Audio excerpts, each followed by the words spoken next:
Boa noite a todos. Primeiramente, gostaria de agradecer a cada um de vocês que puderam estar aqui hoje. Temos pessoas novas, né? Então, agradeço muito, principalmente a esposa, por trazer. E agradecer porque vocês vieram, porque sem vocês a gente não faz sentido a gente estar aqui, né? E a nossa missão do nosso grupo é justamente a divulgação da doutrina espírita, né? Baseada na codificação de Allan Kardec. Então nós somos o grupo SIM, Spiritists in Michigan. Nós temos dois grupos agora em Michigan, né? Temos um aqui e um em Ann Arbor, que alguns de vocês conhecem, né? E o nosso grupo ele já faz um certo tempo que já está aí na ativa, né? A gente se reúne aqui já há uns 8 anos. O Bob é um dos veteranos do grupo, aí, dos criadores do grupo. E a gente tem com essa missão de juntar as pessoas, de falar, né, de refletir sobre não só espiritismo, mas sobre a reforma íntima, sobre as necessidades do ser humano de evoluir em todos os aspectos, intelectual, espiritual. Então essa é a nossa missão. O nosso grupo se reúne sempre semanalmente às quintas-feiras. A gente tem também, né, para quem tem filhos, nós temos a evangelização. E nós temos o trabalho de passe após a palestra, voluntário, né, para quem quiser tomar o passe. E temos também, após o passe, um grupo que faz reuniões mediúnicas, onde a gente faz o atendimento, né, tanto de espíritos desencarnados como de pessoas que precisam de ajuda, né, deixam o nome. A gente também faz orações e atendimento à distância para as pessoas aqui do grupo. Então, se vocês tiverem conhecidos, parentes, amigos que estejam necessitando de algum tipo de atendimento, é só colocar o nome no caderno que vai passar, e a gente também faz esse trabalho. Olá, tudo bom? Além disso, o nosso grupo trabalha com algumas atividades voluntárias, né? Vamos ter uma atividade agora, dia 11 de setembro, que nós vamos trabalhar naquela feira, naquela festa que tem, aquela festa renascentista que tem em Holly, né? E nosso grupo se voluntariou para ela ajudar, né, a trabalhar na festa. E através de uma entidade também beneficente que faz esse trabalho. E a gente se reúne algumas vezes para fazer atendimento também às pessoas que precisam de alimentos, etc., distribuindo alimentos. Então, quem tiver interesse de fazer esse trabalho, é só passar o nome para o Ivo, né, que ele está sempre atrás de oportunidades para a gente ajudar aí a comunidade, tá? Não só aqui, como no Brasil também. Já fizemos festas para angariar fundos para enviar para o Brasil, para entidades brasileiras também, né? Então, fiquem atentos aí às redes sociais, né? Nós temos o nosso grupo nas principais redes sociais, para quando tiver evento vocês participem, se divirtam, né? Saboreiem uma deliciosa comida brasileira e ajudem as pessoas necessitadas, tá? Antes da gente dar início, então, tem alguma coisa que eu estou esquecendo de falar? Tá. Não, último detalhe, né? A gente trabalha com doação, então quem puder nos ajudar através da doação, essa doação tem a finalidade de pagar as despesas aqui do aluguel desse espaço, das duas salas, né? E, então é apenas para isso, né? E as atividades de caridade a gente faz para doação para instituições de caridade, tá? Mas não é para a gente. Bom, antes da gente dar início, vamos fazer uma rápida prece, que o tema é bem extenso hoje, né? Fazer uma prece para agradecer ao nosso Pai pela oportunidade de estarmos aqui nessa encarnação, para aprendizado, para desenvolvimento, para reforma íntima, para crescimento individual e coletivo. Agradecer ao nosso Mestre Jesus pelas palavras, pelos ensinamentos, por todos os exemplos, que sem esses exemplos seria muito mais difícil a gente trabalhar a nossa reforma íntima, a nossa evolução. E também a espiritualidade que trabalha com a gente, a espiritualidade que nos acompanha, a cada um de nós, na nossa jornada evolutiva, porque faz parte da missão deles, mas também é uma doação que eles fazem para nos ajudar. Porque, como eu costumo dizer, né, o pai não descansa enquanto os filhos não chegarem de volta em casa. Então, enquanto todos nós não evoluirmos e não chegarmos à perfeição, esse trabalho não cessará. Ok? Então, fazer todos esses agradecimentos aí, para que a gente possa dar início então. Que assim seja, graças a Deus. O tema hoje da palestra é o que são espíritos. Tá? Quando eu escrevi essa palestra aqui, eu escrevi de uma maneira e depois eu recebi, refletindo a respeito do tema, me veio algumas coisas que eu precisava alterar na palestra aqui, então eu vou fazer um pouquinho diferente. Tá? Primeira coisa que eu quero dizer para vocês é o seguinte: essa palestra não tem a pretensão de pregar nenhuma verdade, é apenas uma discussão, uma apresentação de ideias, fatos e informações para que a gente reflita a respeito dessa temática. Até porque a verdade absoluta sobre o que são espíritos não há como a humanidade ainda saber de maneira exata, é impossível, tá? Mas isso não quer dizer que nós não possamos refletir a respeito e identificar alguns modelos ou algumas formas de pensar que fazem com que a gente tenha algum grau de entendimento a respeito do que são espíritos, tá? Como vocês vão ver, os próprios espíritos responderam dessa forma para Kardec, porém deram uma série de informações e nós vamos cruzar essas informações com diversas outras fontes para a gente poder ter uma conclusão ou pelo menos ter alguns elementos de reflexão a respeito da temática, tá? Uma das dificuldades que faz com que a gente tenha que seja muito difícil para a gente entender o que são espíritos é porque a nossa maneira de pensar ela é muito objetiva, tá? E é muito difícil para a gente pensar de maneira abstrata. E para nós entendermos algumas coisas dos mistérios da natureza, a gente precisa aprender a pensar de maneira abstrata. E como não é tão simples fazer isso, a gente vai criando modelos, né? E dependendo do nosso grau evolutivo como humanidade, né? Do nosso nível de conhecimento e desenvolvimento tecnológico e científico, a gente vai adaptando esses modelos e a gente vai lapidando um pouco, né, o misticismo que existe em torno dessa temática do que é espírito, tá? Para a gente começar a falar de espírito, vamos voltar na história um pouco, vamos fazer uma viagem no tempo e vamos voltar lá nas primeiras raças humanoides que nós temos notícia, né? Os Homo sapiens, né, que foram uma evolução de raças anteriores. Quando eles começaram a viver em sociedade, se agrupar em tribos e em pequenas aldeias, e a dividir o trabalho, e a dividir as tarefas, né? Desde essa época já surgiram nessas aldeias pessoas dentro da aldeia que tinham essa função mais espiritualizada, tá? Que alguns chamavam de xamã, recentemente, o nome dado recentemente para esse tipo de função, né? Ou pajé, dependendo da tribo, mas era o curandeiro, era aquele que, de certa forma, tinha um conhecimento intuitivo maior que os outros, né? Desde essa época que nós já temos notícias, né, de pessoas que tinham algum acesso às informações do mundo espiritual, porque eles, fazendo ou não uso de substâncias alucinógenas, eles tinham acesso a informações que os outros não tinham.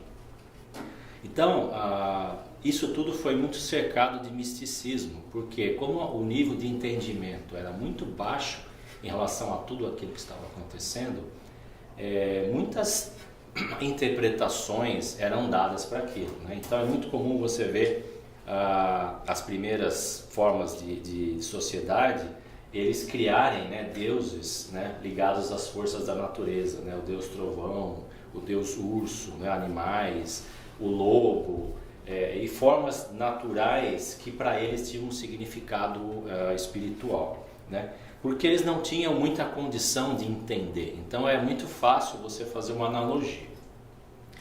Vocês acham que isso mudou alguma coisa hoje em dia? Vocês têm tipo assim, não, isso era uma coisa do passado, a gente não faz mais isso hoje. Será que a gente não faz isso hoje ainda? Vou dar só um exemplo para vocês.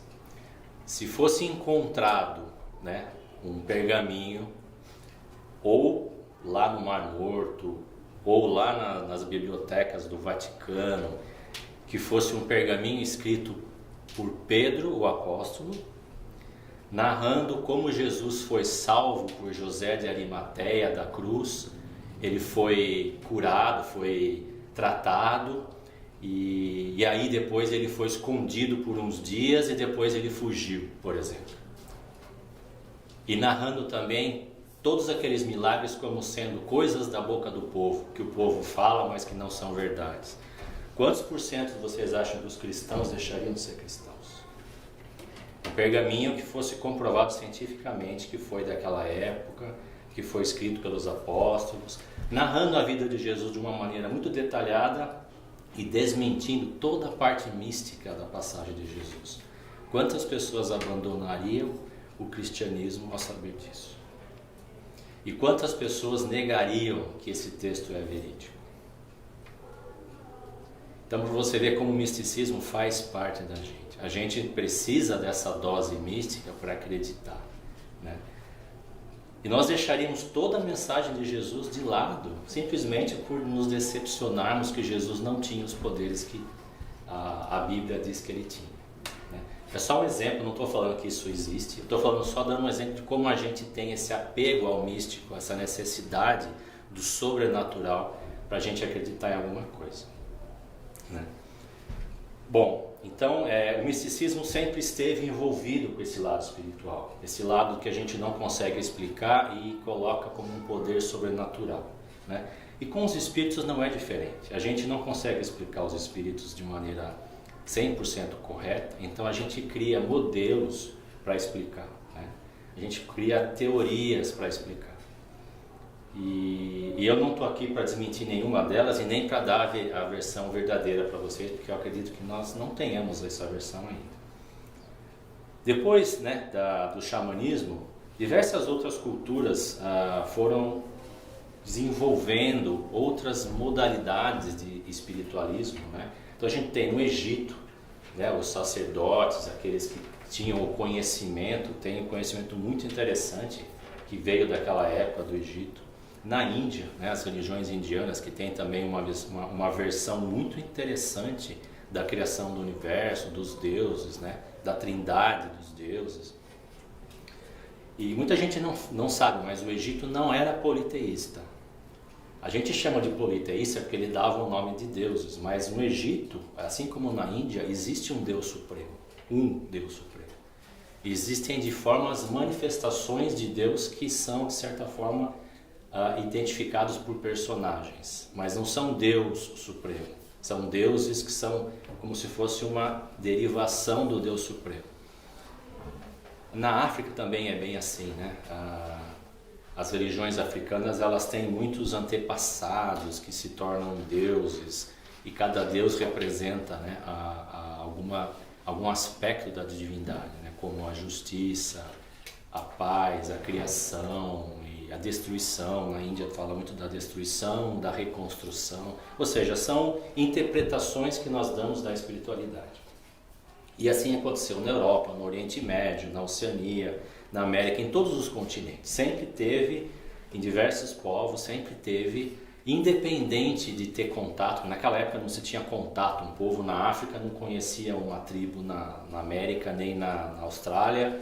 E ainda assim existem xamãs em todas as tribos. Em todas as tribos existem o xamanismo. Então como é que o homem, como essa intuição que vem de dentro dele, que busca, né, o espiritual, né? Isso foi uma observação. E xamanismo é um nome que se dá, mas é essa função do curandeiro, do que tem acesso ao místico. Bom, a partir de um certo momento, aqui nos Estados Unidos, apareceu um fenômeno através das Irmãs Fox. Quem já ouviu falar das Irmãs Fox? Quem nunca ouviu falar das Irmãs Fox? As Irmãs Fox eram 3 meninas, tá? Deixa eu ver o nome delas, estão aqui. A Kate Fox, a Leah Fox e a Maggie Fox. Eram as 3 irmãs pequenas. Que a família se mudou para uma casa. Nessa casa elas começaram a ouvir batidas na parede. E as irmãs brincavam com aquilo, porque aquelas batidas não tinham uma explicação lógica, elas brincavam com aquilo, até que elas perceberam que as batidas respondiam. Então, não eram 2 batidas e o sim era uma batida. Elas começaram a questionar essas batidas, né? E elas perceberam que essas batidas, elas tinham uma inteligência. Aí as irmãs desenvolveram uma metodologia de comunicação. Então, a letra A, a letra B, a letra C, e elas começaram a conversar com essas batidas, e as batidas contaram uma história para elas de que se tratava da alma de uma pessoa que havia sido assassinada naquela casa muitos anos antes, quando esteve visitando a cidade, né? Era um caixeiro viajante. Quem conhece esse termo?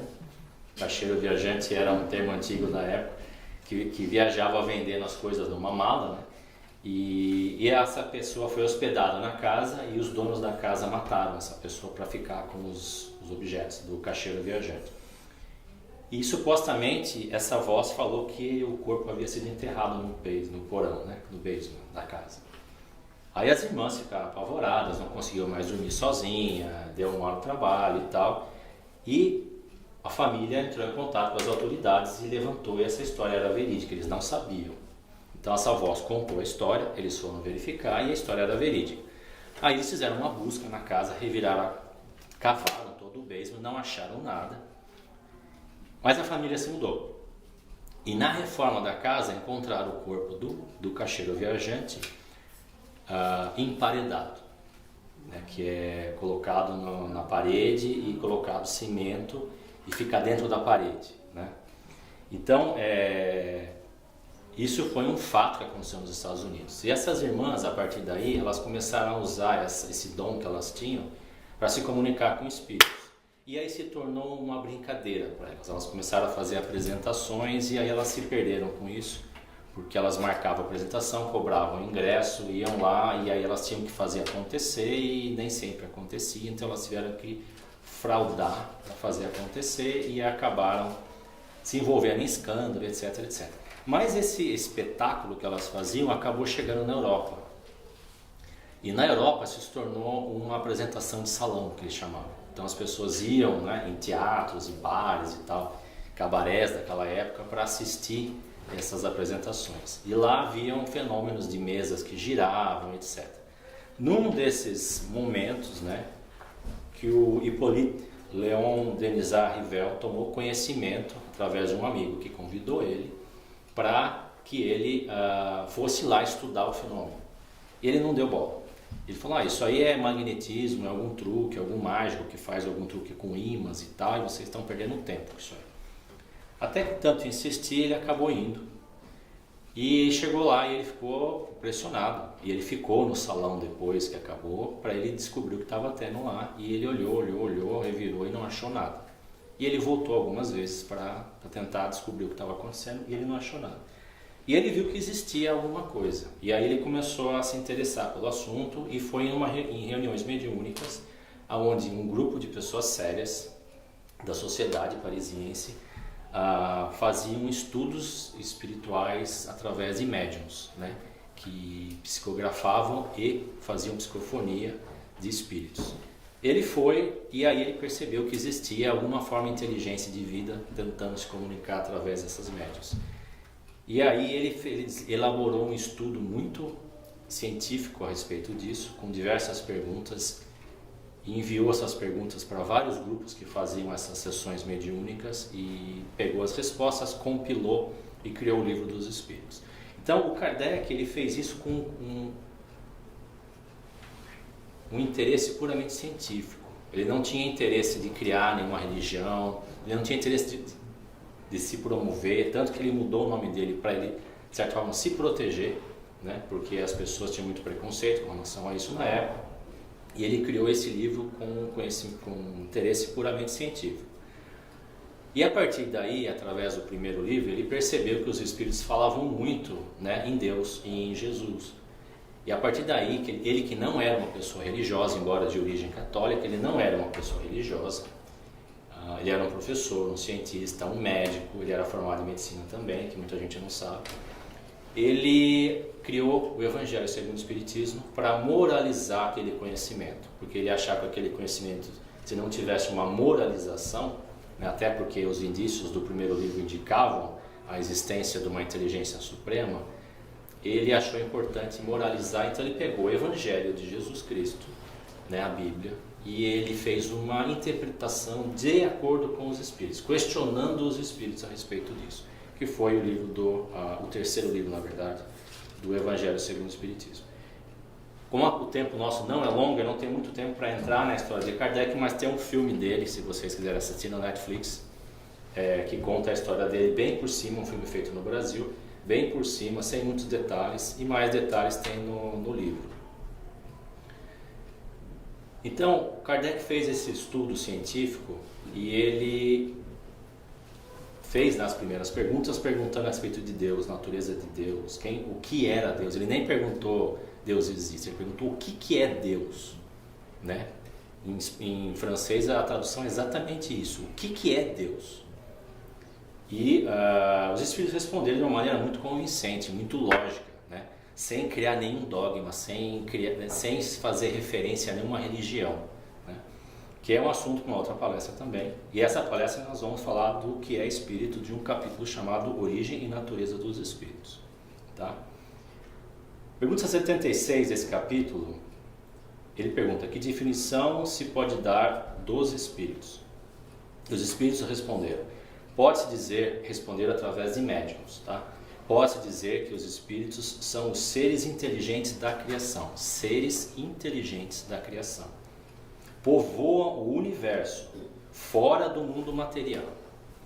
Nota, essa é a nota do Kardec. A palavra espírito é empregada aqui para designar as individualidades dos seres extracorpóreos. Eu prefiro essa palavra aqui, seres extracorpóreos, do que espírito, porque espírito tem uma conotação muito mística, né? Muito que indica muitas outras coisas, né? E não mais os elementos inteligentes do universo. Então Kardec faz essa nota porque o elemento inteligente do universo, é um princípio inteligente do universo, é uma coisa. E quando os espíritos responderam, eles quiseram dizer que esse princípio inteligente, ele acaba se individualizando e criam os espíritos. Ele pergunta na 77, os espíritos são seres distintos da divindade ou serão simples emanações ou porções desta, e por isso denominados filhos de Deus? E os espíritos respondem, são obras de Deus, exatamente como a máquina o é do homem que a fabrica. Essa máquina é obra do homem e não o próprio homem. Então o que eles querem dizer é que isso que nós conhecemos como um conceito aproximado e chamamos de Deus, né, que segundo os próprios espíritos é o princípio inteligente do universo, né, a causa primária de todas as coisas, né, e não identifica Deus como sendo uma personalidade ou uma individualidade. Ele fala que é a causa de tudo, né? Ele fala que essa causa de tudo, ela cria o espírito, né? A gente não misturar os conceitos aqui com a parte mística, tá? Os espíritos tiveram princípio, a outra pergunta, né? Os espíritos tiveram princípio ou existem, assim como Deus, de toda a eternidade? Porque anteriormente os espíritos responderam que Deus nunca foi criado, Deus sempre existiu, que é um conceito que nossa mente não consegue conceber, né? Algo que não tenha um princípio. Se a gente tentar pensar sobre isso, a gente vai acabar ficando louco, né? Porque nós precisamos de algo que tenha princípio. Assim como a gente acredita erroneamente que o Big Bang foi o início do universo, isso já foi comprovado e já existem teorias científicas mais avançadas que falam que não, mas da mesma forma que a gente precisa entender que o universo foi criado num certo momento, é difícil de a gente entender que Deus nunca foi criado, ou que esse princípio, né, essa causa primária sempre existiu. Mas ele responde que, dessa forma, né, se não tivessem tido o princípio, seriam iguais a Deus, quando ao invés são criação sua e se acham submetidos à sua vontade. Deus existe de toda a eternidade, é incontestável. Quando, porém, ao modo por que nos criou e em que momento fez, os espíritos evoluídos responderam, nada sabemos. Os espíritos não sabem, por mais evoluído que seja, eles não sabem, pelo menos os que conseguem se comunicar com a gente. Pode-se dizer que não tivemos princípio. Se quiseres como isso identificar que sendo eterno, Deus há de ter sempre criado ininterruptamente. Mas quando e como cada um de nós foi feito, repito, nenhum o sabe. Aí é que está o mistério. Então os espíritos não conseguem, nem eles conseguem conceber essa ideia do princípio divino, né? E quando Deus começou a criar, porque é algo que foge muito ao entendimento até deles, imagino da gente. Então, vamos ficar por aí por enquanto.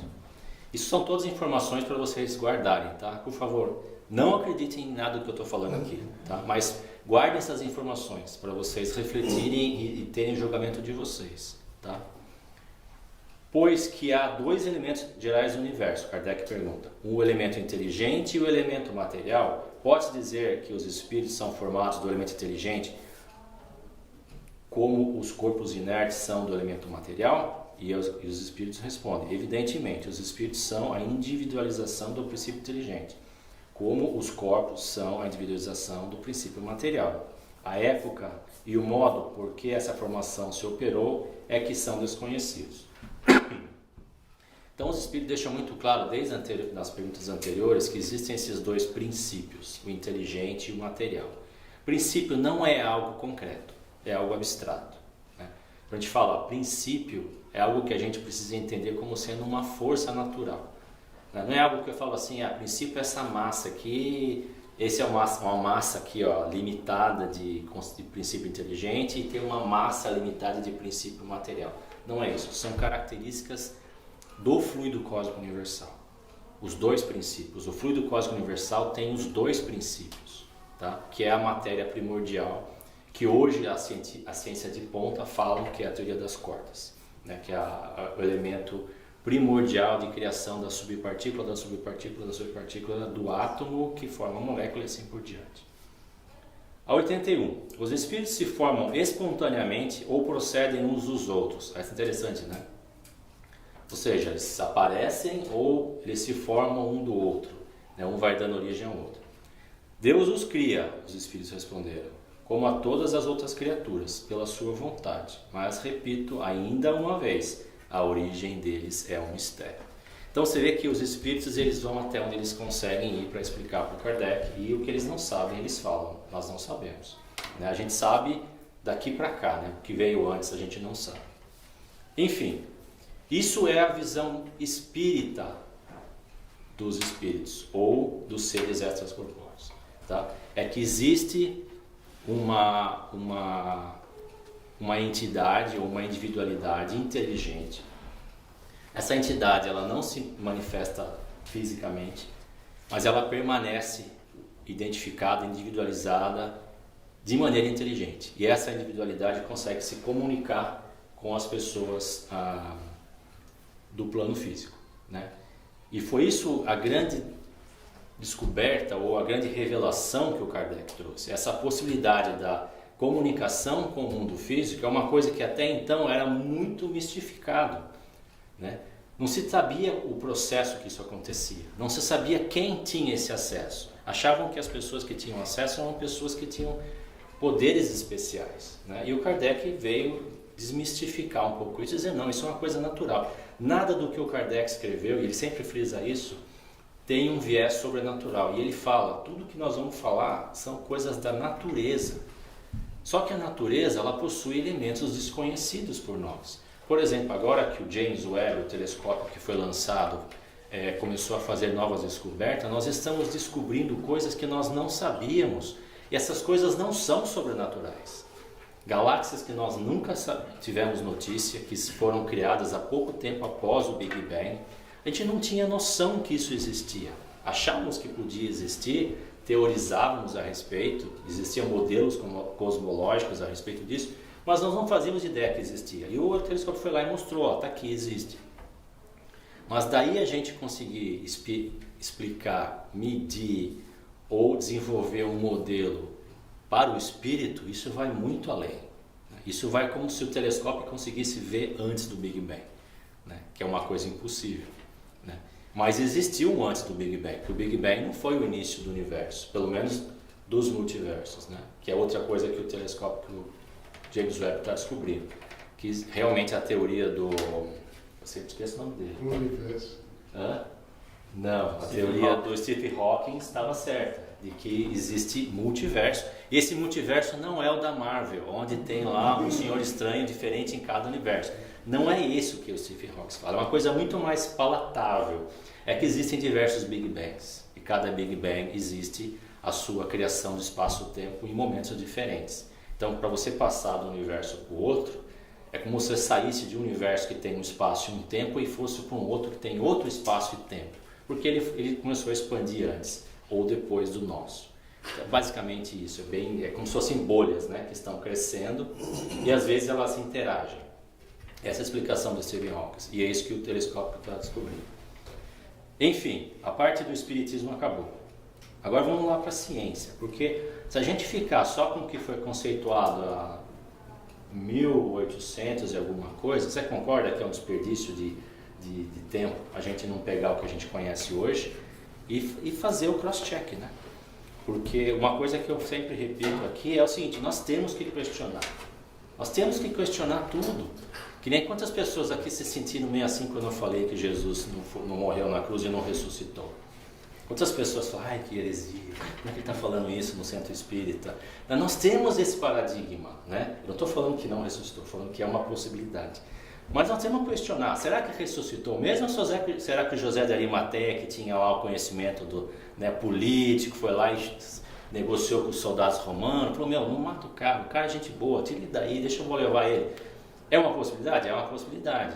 Isso desmerece a mensagem de Jesus? Não desmerece. Por isso que a gente precisa sempre questionar. Uma coisa que eu tenho para mim, e acho que isso faz parte do espiritismo, é conheça a verdade e a verdade vos libertará. Não tem como a gente evoluir se a gente não souber a verdade. Porque senão a gente vai parar. Se a gente pegar qualquer religião, qualquer teoria e falar, não, essa é a verdade absoluta, no século 21, no planeta Terra, nós ainda estamos tão ligados aos nossos instintos animais, será que a gente tem acesso a essa verdade absoluta? Então, se nós não temos a certa verdade absoluta, nós temos que continuar perguntando. E o que nós estamos fazendo aqui é elementos que geram dúvidas para a gente perguntar. Só isso. Bom, vamos falar da ciência, que eu tenho mais 5 minutos só, já passando o tempo. A ciência, tomada pela curiosidade de explicar alguns fenômenos, independente de religião, de dogma, de crença, etc., etc., a ciência tomou conhecimento de alguns fenômenos, paranormais, parapsíquicos, tudo que termo que você pode usar, que na verdade são coisas naturais. E ela falou, eu preciso explicar isso daí, e começou a pesquisar. Então eu vou citar algumas das experiências que a ciência fez, que indicam que existe uma inteligência extracorpórea, existe alguma coisa, Eu vou começar a mencionar uma coisa muito simples, o sonho de cada um de nós, que é uma coisa acessível a todo mundo. Nós sonhamos. Quando nós sonhamos, muita gente acredita que é um fruto da nossa criação, do nosso cérebro, que é uma outra também, uma coisa que a própria ciência hoje já estudou e viu que o cérebro não é ele que cria as nossas ideias e intuições e tudo mais. Ele é meramente um tradutor, um intermediário. Hoje a ciência fala que existe uma mente, essa mente não está fisicamente alocada no cérebro. Tá? Os nossos sonhos são coisas que a gente tem acesso a informações que a gente não tinha. A gente vive coisas que é impossível criar, A gente conversa com pessoas, a gente faz uma série de coisas que é impossível a gente criar. Não sei se cada um de vocês aqui tem sonhos com essa... Você estava falando hoje sobre sonhos. Os sonhos são realidades que a nossa mente vive fora do nosso mundo físico. Tá? Isso é um elemento. Tá? Aí os cientistas tomaram conhecimento das experiências de quase morte, que eu sempre menciono aqui, alguém fala, vem aí de novo com experiência de quase morte. Experiência de quase morte. É um outro indício forte de que, mesmo com um corpo morto, o cérebro parado, medido em CAT scan, que inclusive recentemente foi feito sem querer uma experiência dessa, não sei se vocês leram a respeito, uma pessoa teve uma parada cardíaca, eles estavam fazendo um exame com CAT scan, e a pessoa morreu na mesa durante o exame. E eles continuaram medindo. E depois eles viram que, mesmo com o cérebro morto, o exame captou atividade que indicam que o cérebro estava processando coisas, né? Mas não tinha mais oxigênio, não tinha mais nada. Tipo assim, o cérebro ainda continuou recebendo informação, tá? Mas não foi criado pelo corpo. A experiência de quase morte. Pessoas, diversas pessoas, existem centenas de casos, tá? Se não milhares. Pessoas que relatam experiências muito parecidas, que elas saem dali, elas se veem, elas veem outras pessoas, elas conversam com pessoas que já desencarnaram. Essas pessoas explicam para ela o que está acontecendo, elas são pedidas para voltar, né? Você precisa voltar porque não está na sua hora ainda. Essas pessoas voltam, elas se transformam, tá? Espiritualmente, elas se transformam, elas perdem o medo de morrer porque elas veem que existe alguma coisa depois. Elas voltam totalmente modificadas. Essas experiências, diversas delas já foram comprovadas, não tem como ser criado pelo cérebro, tá? Isso cientista falando, existem livros e livros a respeito desse tema. Pesquisa de desdobramento e comunicações à distância, paranormalidade e viagem astral. Estados Unidos, Rússia, diversos outros países, não China também, na época da Guerra Fria e tudo mais, eles desenvolviam pessoas que tinham a capacidade de sair do corpo e ir no outro lugar e espionar. Tá? Isso aconteceu, não estou falando no reino religioso, no mundo religioso, estou falando órgãos do governo ligados à parte militar dos governos, conhecendo essas capacidades, faziam experiências desse tipo. Pessoas que conseguem, numa sala, conseguem dormindo, né, ou pelo menos em estado de transe, conseguem ir numa outra sala, ler o que está escrito e depois contar. Eu vi tá, isso. Tá? Como que essa pessoa física conseguiu ver o que estava numa outra sala? Se não é uma expansão da mente dela que ela conseguiu ir lá e ver. Entendeu? Então, assim, são coisas que é difícil a gente explicar. Isso é um espíritozinho que sai andando, ele vai lá, ele atravessa a parede, ele vai lá e olha e volta correndo. Não é bem assim. A gente não sabe explicar exatamente como que é. Mas isso é uma coisa que é comprovada cientificamente. Isso existe. Tá? Para podermos compreender corretamente a natureza dos seres espirituais, devemos questionar alguns aspectos dos nossos paradigmas, em paralelo aos ensinamentos dados pelos espíritos. Erroneamente tentamos compreender o espírito a partir da nossa experiência física. Esse é um grande problema. Falar, o que é o espírito? É o que sobra depois que você morre. Não! O espírito existia antes de você ter um corpo. Acho que alguns de vocês sabem, mas talvez se alguém não saiba, o nosso corpo ele é formado por zilhões de células, certo? Essas células, elas têm uma vida. Essa vida raramente passa dos 7 anos. Então, ao longo da nossa vida, o nosso corpo ele se renova a cada 7 anos, com exceção dos neurônios. Tá? Mas o nosso corpo inteiro ele se renova. Então, aquilo que a gente acha que é a gente, na verdade, é uma interpretação. Né? A gente acha que é a gente, mas nosso corpo se renovou.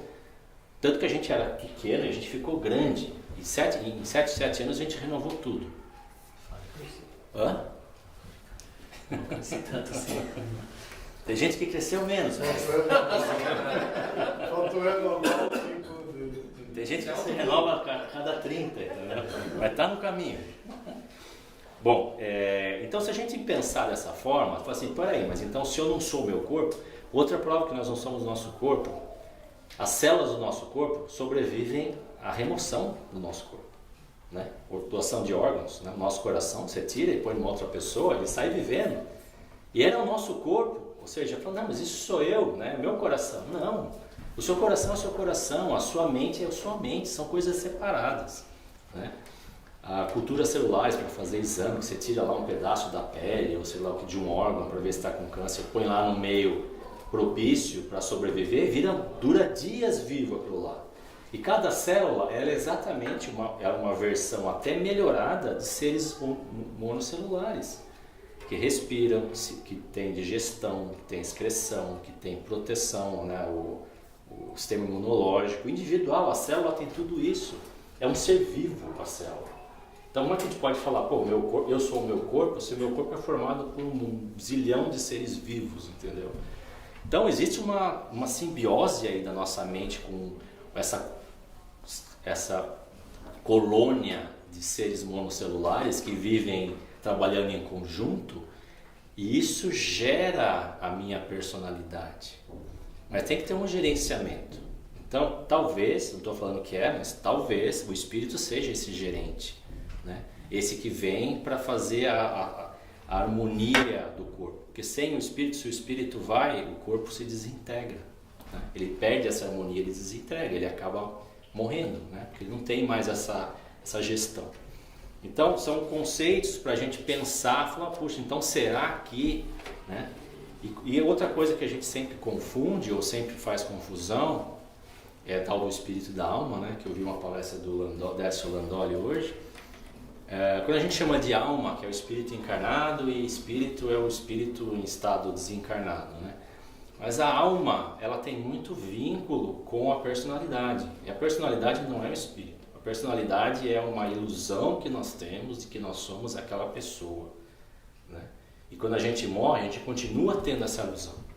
A gente continua, por uma inércia talvez, a gente continua acreditando que a gente ainda é aquela pessoa que a gente era quando a gente morreu. Aí a gente vai atrás dos parentes, me ajuda, faz oração por mim, etc, etc. Ou a gente vai, esqueci de pagar você, ou alguma coisa assim, né? Ou não usa a minha moto não, porque essa moto é minha, ninguém não vende que eu não quero que venda, ou meu quadro, etc. Ou seja, a gente tem essa ilusão e ela permanece, né? Só que com o tempo o espírito vai perdendo essa ilusão. Ele vai perdendo a ilusão de que ele era aquela pessoa. Ele já começa a voltar a lembrar de que ele era e já foi uma série de personalidades antes, né? Como que é esse processo de encarnação? É muito difícil de a gente explicar, né? O André Luiz tenta explicar o mecanismo de conexão do espírito com as células e tal, mas é difícil de entender. Falar, peraí, mas como que eu me conecto com esse corpo que está em fase de desenvolvimento, né? E mitose e formando as células e tal, quando que acontece essa conexão, etc. É uma coisa muito abstrata para a gente entender. Então a gente fica muito naquele personalidade, né? Que é um ego que a gente tem, da mente espiritual, né? Que é algo muito maior, muito mais experiente, que já viveu muitas outras coisas também e que a gente não lembra. A gente encerrar então, porque é muita coisa para falar.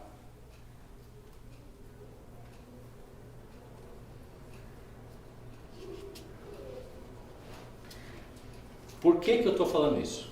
Né? Por que o Rodrigo vem aqui sempre falar desse assunto ou desses assuntos?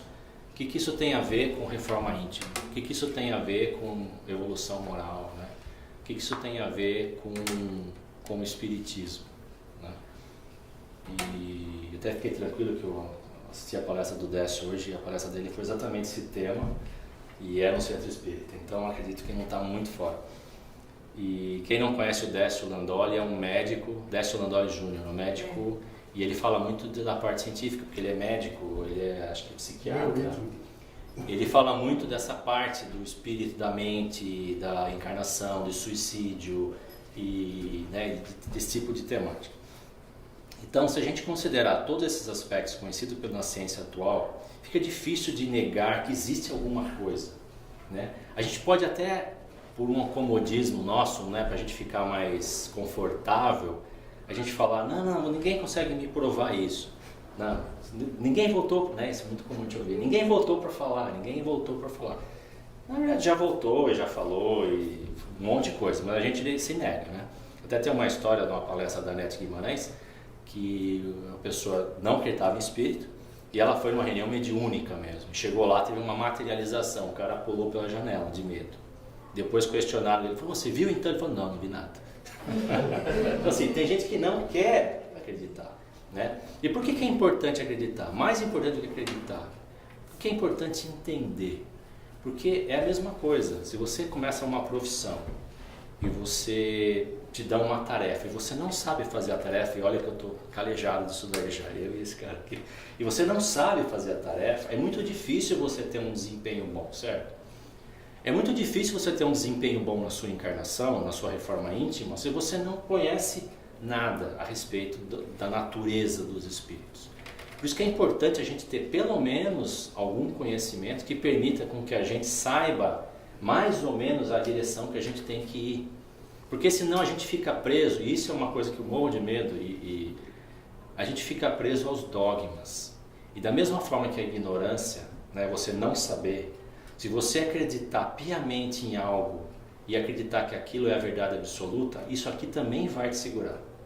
Isso vai fazer com que você atrase a sua evolução da mesma maneira, porque você se nega a absorver conhecimento.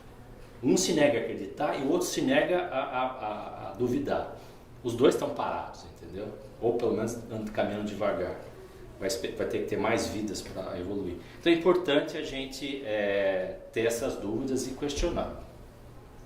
Espírito é espírito, matéria é matéria, e personalidade é algo passageiro, que ilude o espírito, enquanto ele se manifesta através de um corpo formado por células. Ao fim da vida corpórea, a inércia da personalidade, que eu já comentei, vivenciada pelo espírito ainda em fase preliminar de evolução, se conserva por algum tempo, fazendo com que ele se manifeste em planos extrafísicos, né? Que são os nossos lares da vida aí, ou os umbrais da vida, né? Então você vai lá, que dor, eu morri com um tiro, eu estou com dor na barriga, que eu tirei na minha barriga. Entendeu? Ainda é uma inércia da mente do espírito acreditando que ele é aquele ser lá que sofria e que deu um tiro e ele continuou sofrendo.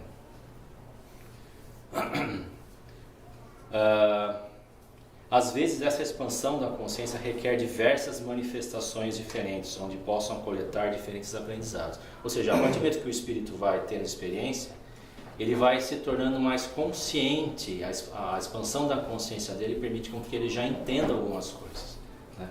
E aí ele começa a ter experiências cada vez mais evoluídas, então talvez ele não precise vir mais com o corpo humano, né? Ele possa ter outras experiências evolutivas. Não conseguimos conceber ainda, por falta de capacidade cognitiva, como é e como se manifesta um espírito já desmaterializado. O que a gente tem são relatos, modelos, histórias, crenças, né, que o espírito ele, né, arrasta corrente, ou que ele aparece para você com só até um pedaço do corpo, etc. e tal, né? Nós temos diversos relatos. Aí tem uma pergunta final do Kardec, que ele pergunta assim: os espíritos têm forma determinada, limitada e constante? Então olha o que os espíritos responderam: para vós não, mas para nós sim. O espírito é, se quiserdes, uma chama, um clarão ou uma centelha etérea. Vê como é abstrato, né? Uma chama, um clarão, ou seja, é algo que nós não percebemos, mas eles, com a expansão da mente deles, eles percebem. Ao meu ver, como dizem os espíritos, a evolução se dá através da conquista da verdade e da evolução moral. Ao compreendermos a natureza divina do universo, se tornará mais lógico e fácil caminharmos rumo à evolução, tal a qual aquele que conhece o caminho a ser trilhado.